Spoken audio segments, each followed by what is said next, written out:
हाय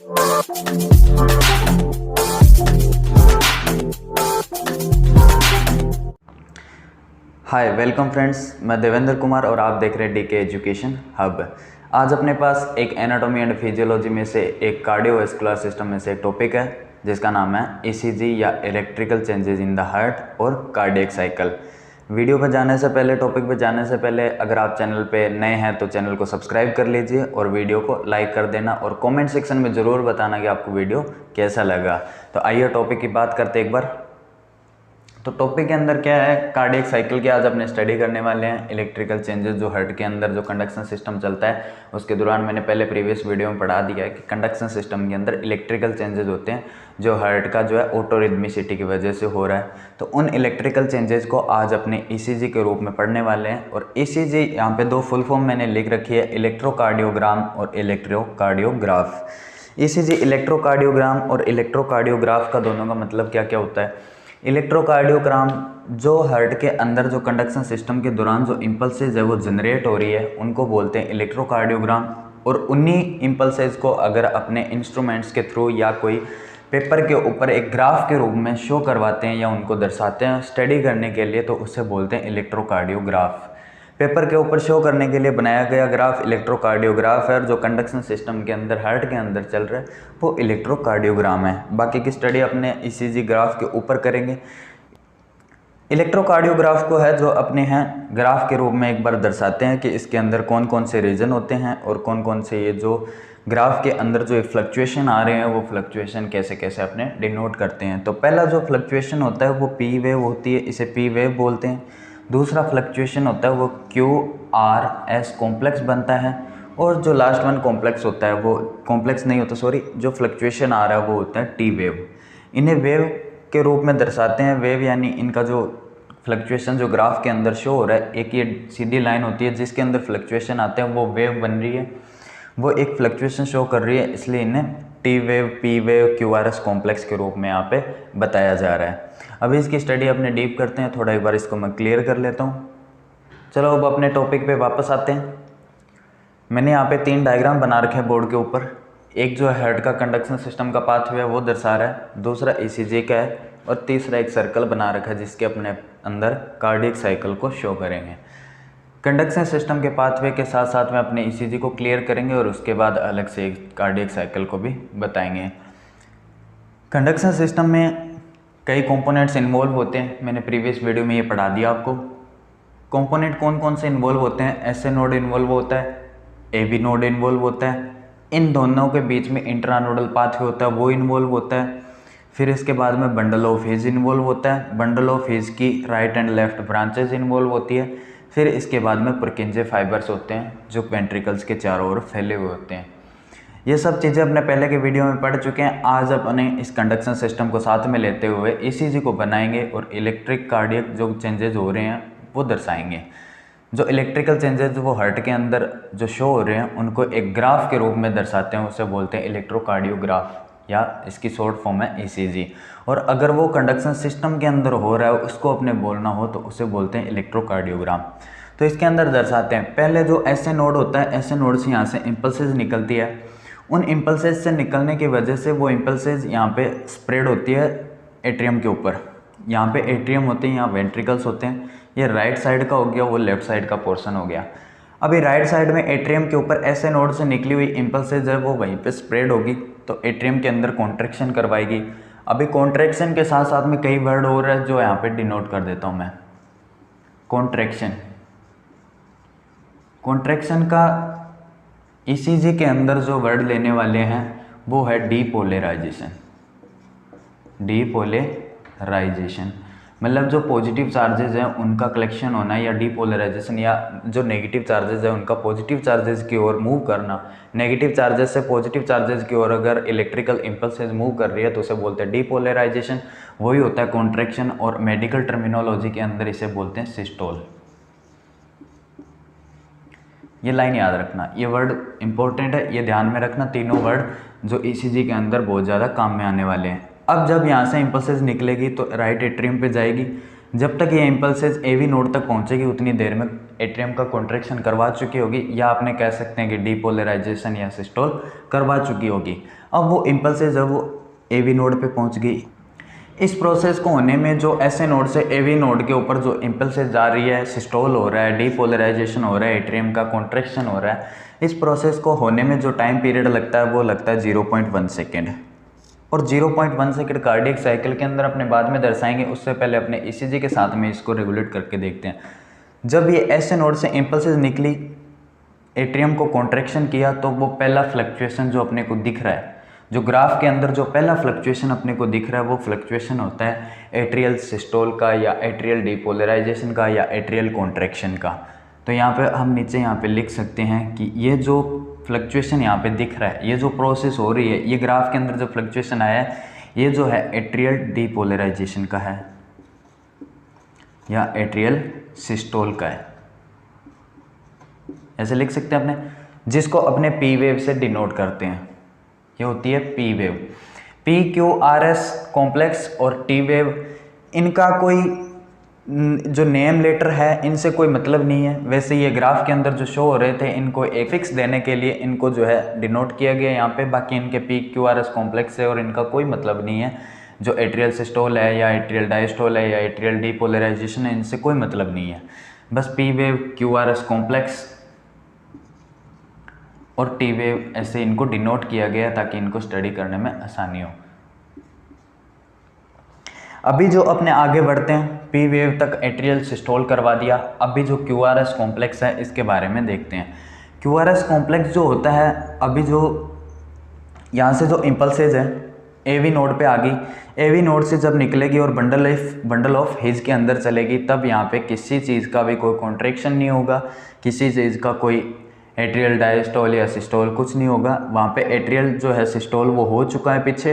अभी जो ये प्रोसेस जो चल रही है, जिसके दौरान ये जो इम्पल्सेस है वो बंडल ऑफ हिज में रन कर रही है, उसी रनिंग के दौरान जो ये कॉम्प्लेक्स बना है नीचे पी क्यू आर एस पूरा कॉम्प्लेक्स है। इसमें जो क्यू वेव जो नीचे की तरफ बनी है वो इसी को दर्शाती है कि यहाँ पे कोई जो एक्टिविटी है वो हर्ट के अंदर नहीं हुई, बल्कि जो इम्पल्सेस है वो तो मूव हो रही है बंडल ऑफ हिज के अंदर। जो इम्पल्सेस वो मूव हो रही है, उन्हीं मूवमेंट को दर्शाया गया है क्यू के द्वारा इन मूवमेंट्स को दर्शाया गया है। अभी जो बाद में स्टार्ट होता है राइट एंड लेफ्ट ब्रांचेज जो होती है बंडल ऑफ हिज की, वो ब्रांचेज जब निकलती है और पुरकिंजे फाइबर्स के अंदर जो इम्पल्सेज है वो इतनी तेज़ी से मतलब स्प्रेड होती है, तो उसके दौरान क्यू आर एस कॉम्प्लेक्स बनता है, जो इतना स्पीडी बनता है जिस वजह से एकदम फ्लक्चुएशन नज़र आता है। ये जो फ्लक्चुएशन नज़र आ रहा है, ये जो फ्लक्चुएशन नज़र आ रहा है वो पुरकिंजे फाइबर्स के अंदर जो है इम्पल्सेस ट्रांसमिट होने की वजह से, इमीडिएट जो इम्पल्सेस ट्रांसमिट हो रही है, इस वजह से एक लंबा फ्लक्चुएशन नज़र आ रहा है। लंबा फ्लक्चुएशन नज़र आ रहा है, इसका मतलब जो पॉजिटिविटी वहाँ पे नज़र आ रही है। और हमने कंडक्शन सिस्टम के अंदर ये भी क्लियर कर लिया था कि एवी नोड्स के बाद इम्पल्सेस जो निकल जाती है वो वहाँ पे पुरकिंजे फाइबर्स के अंदर जब स्प्रेड होती है तो वेंट्रिकल का कॉन्ट्रैक्शन करवाती है। तो अपने यहाँ पे ये बोल सकते हैं कि वेंट्रिकल का सिस्टोल हुआ, या वेंट्रिकल का डीपोलराइजेशन हुआ, या वेंट्रिकल का कॉन्ट्रैक्शन हुआ। वही वर्ड्स हैं वेंट्रिकल्स के लिए आगे, तो यहाँ पे लिख सकते हैं कि वेंट्रिकल सिस्टोल, एट्रियल सिस्टोल हो गया, यहाँ पे वेंट्रिकुलर सिस्टोल होगा। ये यहाँ पे डिनोट कर सकते हैं अपने। जो क्यू आर एस कॉम्प्लेक्स होता है वो वेंट्रिकुलर सिस्टोल को दर्शाता है, और जो पी वेव जो होती है वो एट्रियल सिस्टोल को दर्शाती है। अभी आपने टी वेव की तरफ बढ़ने की कोशिश करेंगे। तो टी वेव जो होती है, अभी इनका कॉन्ट्रैक्शन हो गया, वेंट्रिकुलर कॉन्ट्रैक्शन हो गया, एट्रियल कॉन्ट्रैक्शन हो गया। अभी इनको वापस जो है रिलैक्स मोड में भी तो लेकर के जाना है। अभी इसी के अंदर जब वेंट्रिकल जो है कॉन्ट्रैक्ट होते हैं, कॉन्ट्रैक्ट होने के बाद में वापस इनको रिलैक्स किया जाता है। ये जो टाइम ड्यूरेशन था क्यू आर एस कॉम्प्लेक्स का, टाइम ड्यूरेशन था वो मैंने आपको बताई दी। क्यू आर एस कॉम्प्लेक्स के टाइम ड्यूरेशन को कंप्लीट होने में जो टाइम लगता है वो है 0.3 सेकेंड। एट्रियल सिस्टोल के दौरान जो टाइम लगा था वो था 0.1 सेकेंड, और अब जो वेंट्रिकुलर सिस्टोल का जो टाइम लगा था वो 0.3 सेकेंड, क्योंकि इसके अंदर इमीडिएट इम्पल्सेस जो है ट्रांसमिट हुई और एक बड़ा कॉम्प्लेक्स इसके अंदर दिख रहा है जिसके अंदर टाइम ड्यूरेशन इसके अंदर ज़्यादा लगा है। ये टाइम ड्यूरेशन है वो ग्राफ के अनुसार निकल के आता है। जब इसको पूरे ग्राफ के अंदर, ईसीजी का ग्राफ देखना कभी, उस ग्राफ के अंदर इसको शो किया हुआ होता है, उस ग्राफ के अंदर ध्यान से देखना, छोटे छोटे कॉलम होते हैं, उनके कॉलम के अंदर इनको शो किया जाता है। एक कॉलम होता है, उसके जो टाइम ड्यूरेशन है वो अलग अलग वहाँ पे सेट किया होता है, वो ग्राफ के हिसाब से होता है। शायद तक वो 0.1 सेकेंड ही होता होगा। 1.1 सेकेंड के अंदर एक ग्राफ के एक बॉक्स के अंदर एक फ्लक्चुएशन दिखाया जाता है। उसी हिसाब से ये जो फ्लक्चुएशन है ये 3 ग्राफ के डब्बों के अंदर या 3 बॉक्सेस के अंदर दर्शाया जाता है। तो तीनों बॉक्सेस का टाइम ड्यूरेशन मिला करके 0.3 सेकेंड हो जाता है। तो 0.3 सेकेंड के अंदर वेंट्रिकुलर सिस्टोल हो गया, 0.1 सेकेंड के अंदर एट्रियल सिस्टोल हो गया। टोटल टाइम ड्यूरेशन हो गया 0.4 सेकेंड। अभी इनको वापस है जो डायस्टोल भी करना पड़ेगा, इनका रीपोलराइजेशन भी करना पड़ेगा। अभी एक अपने पास 4th वर्ड और आ गया, वो है रीपोलराइजेशन।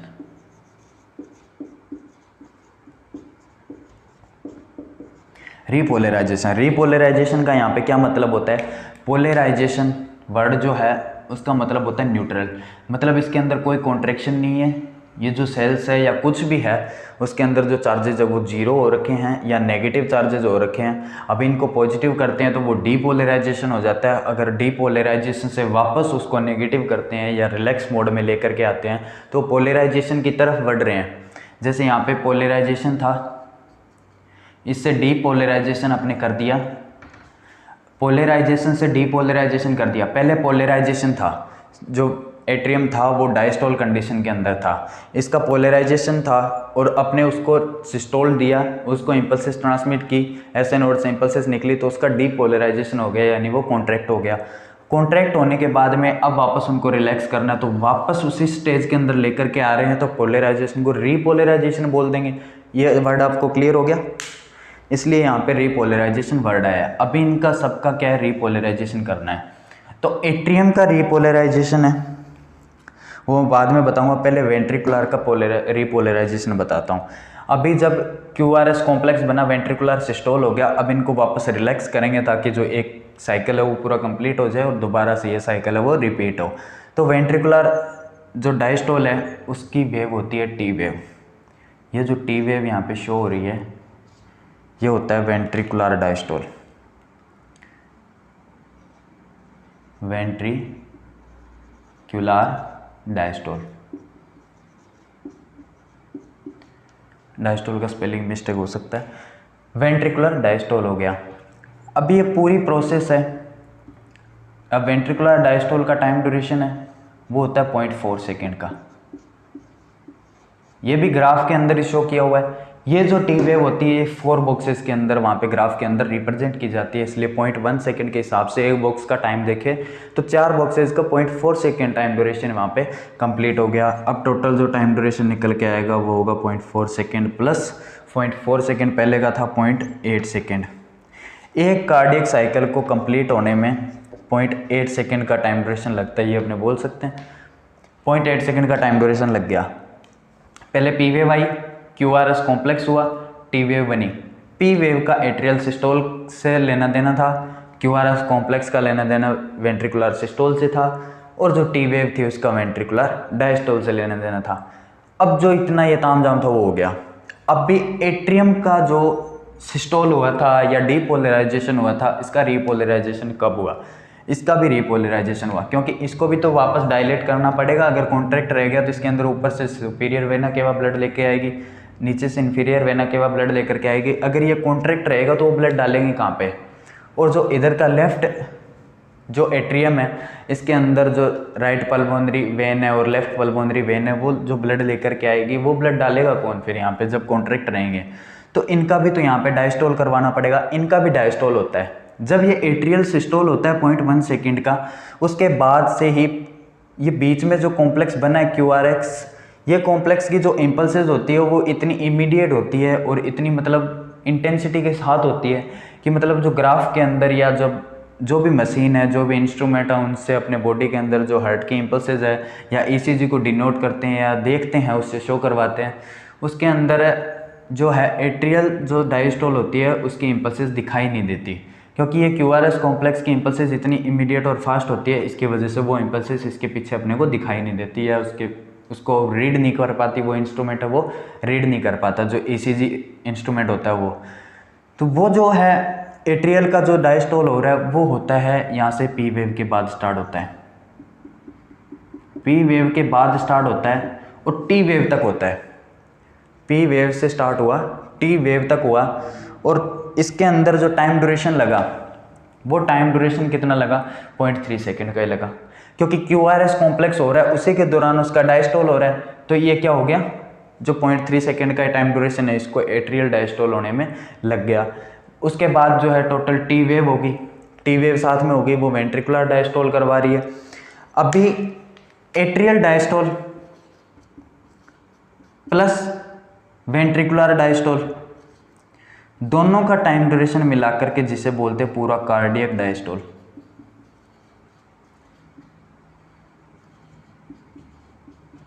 कार्डियक डायस्टोल का टाइम ड्यूरेशन कितना होगा, 0.3 सेकेंड है जो एट्रियल डायलेशन का हो गया, और 0.4 सेकेंड है वो टी वेव के अंदर वेंट्रिकुलर डायलेशन हो गया। तो टोटल मिलाकर के 0.4 प्लस 0.3 इक्वल्स टू में 0.7 सेकेंड जो होता है वो होता है कार्डियक डायलेशन टाइम, या कार्डियक जो है डायस्टोल टाइम होता है, या कार्डियक रीपोलराइजेशन टाइम होता है। ये जो वर्ड है उनको साथ में क्लियर कर लेना आप, ताकि आपको इजी से समझ में आ जाए। रीपोलराइजेशन का मतलब होता है डायस्टोल, या बोल सकते हैं डायलेशन। ये जो कॉन्ट्रैक्ट रहता है, ये जो ओपन रहता है। यह आपको क्लियर हो गया मेरे हिसाब से। ECG का जो कंडक्शन सिस्टम के साथ में ECG का जो ग्राफ है वो मैंने आपको क्लियर करवा दिया। एक बार इसका सुपर रिवीजन थोड़ा सा कर लेते हैं ताकि आपको अच्छे से वो समझ में आ सके। इसके अंदर क्या हो गया, SA नोड से जो इम्पल्सेज AB नोड पे गई उसी दौरान एट्रियम का जो है कॉन्ट्रैक्शन हुआ या डीपोलराइजेशन हुआ, उसके दौरान P वेव बनी। P वेव को एट्रियल सिस्टोल से दर्शाते हैं जिसका टाइम ड्यूरेशन होता है 0.1 सेकेंड। अब जो इम्पल्सेज है वहाँ से निकल करके वेंट्रिकुलर की तरफ पुरकिंजे फाइबर्स के अंदर जो है स्प्रेड होने वाली है। उसके दौरान वेंट्रिकुलर कॉन्ट्रैक्शन होगा या वेंट्रिकुलर सिस्टोल होगा या वेंट्रिकुलर डीपोलराइजेशन होगा, वो बनाते हैं QRS कॉम्प्लेक्स। इनको थोड़ा डीप पढ़ोगे तब ये Q भी समझ में आएगा, R भी समझ में आएगा, S भी समझ में आएगा। बेसिकली मैंने बता ही दिया, जो यहाँ से यहाँ इम्पल्सेस ट्रेवल करती है बंडल ऑफ हीज के अंदर, जब लेफ्ट और राइट ब्रांचेज में डिवाइडेड होती है वहाँ तक जब ट्रेवल करती है इम्पल्सेस, तो उसकी वजह से Q बनता है। R वेव जो है पुरकिंजे फाइबर्स के अंदर जब इम्पल्सेस जाती है उसकी वजह से बनता है। S जो वापस होता है वो भी एक नेगेटिव इम्पल्स ही होती है, जिसके दौरान जो इम्पल्सेस जब वापस रिड्यूस होने लगती है और जो टी वेव की तरफ बढ़ती है उसके दौरान इम्पल्सेज है वो जीरो की तरफ चली जाती है या माइनस चार्ज यहाँ पे हो जाता है, जिस वजह से इनका वेंट्रिकुलर जो है रीपोलराइजेशन हो जाता है या वेंट्रिकुलर डायलेशन हो जाता है। तो ये चीज़ आपको समझ में आ गई। QRS कॉम्प्लेक्स जो है वेंट्रिकुलर सिस्टोल को दर्शाते हैं, और जो फिर थर्ड टी वेव बच गई वो वेंट्रिकुलर डायस्टोल को दर्शाते हैं। क्योंकि अभी इसका कॉन्ट्रैक्शन हो गया तो ये ज़रूरी नहीं है कि इसको कॉन्ट्रैक्ट ही रखेंगे, वापस भी तो ब्लड लेके आना है, कार्डियक साइकिल अपने को वापस रिपीट करवाना है। तो कार्डियक साइकिल रिपीट करवाने के लिए इसका डायस्टोल हुआ, वो डायस्टोल यहाँ पे ग्राफ के अंदर दर्शाया गया है, जिसके अंदर 0.4 सेकेंड का टाइम ड्यूरेशन लगता है और जो वेंट्रिकुलर डायस्टोल दर्शाता है। ये सब हो गया। तो एट्रियल डायस्टोल और वेंट्रिकुलर डायस्टोल दोनों का टाइम ड्यूरेशन मिला करके जिसे टोटली बोलते हैं कार्डियक डायस्टोल। कार्डियक डायस्टोल का टाइम ड्यूरेशन भी मैंने यहाँ पे दर्शा दिया है, एकदम पूरा समझ में आ गया होगा। अभी अपने कार्डियक साइकिल है उसको भी थोड़ा सा समझ लेते हैं। कार्डियक साइकिल के अंदर पहली चीज़ तो अपने को निकल के आती है वो ECG से ही निकालेंगे अपने। पहली चीज़ निकल के आती है atrial systole. Total cardiac cycle होता है वो 0.8 सेकेंड का होता है, जिसके अंदर टोटल कार्डियक डायस्टोल हो गया 0.7 सेकेंड का और 0.1 सेकेंड का हो गया एट्रियल सिस्टोल। ऐसे भी लिख सकते हैं कि जो कार्डियक डायस्टोल है उसके दौरान दो प्रोसेस हुई थी, वेंट्रिकुलर सिस्टोल और वेंट्रिकुलर डायस्टोल। जो कार्डियक डायस्टोल के दौरान हुई थी तो वो थी 0.7 सेकेंड की, और एक जो प्रोसेस हुई थी वो थी एट्रियल सिस्टोल। अपने इन दोनों चीज़ों को भी लिख सकते हैं और इन तीनों चीज़ों को भी लिख सकते हैं। दोनों का उत्तर जो है वो बराबर ही आएगा, आंसर जो है लास्ट में ओवरऑल निकल के वो 0.8 सेकेंड ही आएगा। तो पहले जो है एट्रियल सिस्टोल को यहाँ पे दर्शा देते हैं। एट्रियल सिस्टोल जिसका टाइम ड्यूरेशन है 0.1 सेकेंड, ये अपने एट्रियल सिस्टोल को दर्शा दिया। अभी दूसरा जो टाइम ड्यूरेशन निकल के आता है वो होता है 0.3 सेकेंड का, वेंट्रिकुलर सिस्टोल का। वेंट्रिकुलर सिस्टोल, ध्यान से देखना, समझ में आ रहा होगा आपको। वेंट्रिकुलर सिस्टोल 0.3 सेकेंड का, वेंट्रिकुलर सिस्टोल यानी वेंट्रिकल्स का कॉन्ट्रैक्शन हो गया वो 0.3 सेकंड का हो गया। एट्रियल सिस्टोल जो हो गया वो 0.1 सेकंड का हो गया, यानी एट्रियम का जो कॉन्ट्रैक्शन हुआ था वो 0.1 सेकंड टाइम ड्यूरेशन है वो ले रहा था। अभी जो लास्ट बच गया वो हो गया वेंट्रिकुलर डायलेशन। वेंट्रिकुलर डायस्टोल या रीपोलराइजेशन लिख देते हैं यहाँ पे ताकि आपको अच्छे से क्लियर भी हो जाए। वेंट्रिकुलर रीपोलराइजेशन, वेंट्रिकुलर रीपोलराइजेशन के टाइम ड्यूरेशन की बात करें तो वो होता है 0.4 सेकेंड। अभी इन चारों टाइम ड्यूरेशन को अपने जोड़ लेते हैं। ये जो कार्डियक साइकिल है किस तरफ रन करवा रहे हैं, इस क्लॉकवाइज मोमेंट में रन करवा रहे हैं। अब इनको क्लॉकवाइज एक बार आप देख लेना कि एट्रियल यहाँ से स्टार्ट करेंगे, फर्स्ट सेकंड थर्ड पोजीशन पे ये आ रहा है। एट्रियल सिस्टोल हुआ, एट्रियम का कॉन्ट्रैक्शन हुआ, 0.1 सेकेंड टाइम लग गया। वेंट्रिकुलर सिस्टोल हुआ, 0.3 सेकेंड का टाइम लग गया। अब वेंट्रिकुलर रीपोलराइजेशन यानी वेंट्रिकुलर डायलेशन होगा तो 0.4 सेकेंड का टाइम लग गया। और इसी के बीच में एट्रियम का भी डायस्टोल हो गया जिसके अंदर अपने टाइम ड्यूरेशन बताया था 0.3 सेकेंड, जो QRS कॉम्प्लेक्स के पीछे हो रहा था। इनकी इम्पल्सेज इतनी ज़्यादा थी कि उसकी इम्पल्सेज जो नेगेटिव चार्जेज यहाँ पे जो जैसे नेगेटिव जा रहा है तो उसकी नेगेटिव चार्जेज को वो पढ़ भी नहीं पाया। जो इकोकार्डियोग्राम को जो इलेक्ट्रिक ग्राफ जो बना रहा है, ECG जो बना रही है वो मशीन, वो इसको इंडिकेट नहीं कर पाती है, वो पढ़ नहीं पाती इसकी इम्पल्सेज की ज़्यादा होने की, इंटेंसिटी ज़्यादा होने की वजह से। हाय फ्रेंड्स, आपको आज का टॉपिक आई होप समझ में आ गया होगा और इसके बाद मुझे नहीं लगता कि आपको कोई ज़रूरत पड़ेगी कहीं और पढ़ने की। अगर आप ECG को है कहीं डीप पढ़ना चाहते हो, अगर कोई कोचिंग की तैयारी वगैरह करना चाहते हो तो आप इसको डीप पढ़ सकते हो। बाकी मेरे को नहीं लगता इससे ज़्यादा कोई डीप पढ़ने की भी ज़रूरत है। तो वीडियो अगर अच्छा लगा है तो वीडियो को लाइक कर दो, चैनल पे नए हो तो चैनल को सब्सक्राइब कर लो, और जो चैनल पे पुराने हैं, जो मेरे फ्रेंड्स हैं जो पहले से पढ़ रहे हैं, वो जो है इस चैनल के जो वीडियो है या किसी भी टॉपिक का जो वीडियो है अपने फ्रेंड्स को किसी को ज़रूरत पड़ती है तो वहाँ पे भी आप शेयर करें और एजुकेशन को प्रमोट करें, हमें सपोर्ट करें ताकि हमारा भी मोटिवेशन बना रहे। Thank you, bye bye, take care.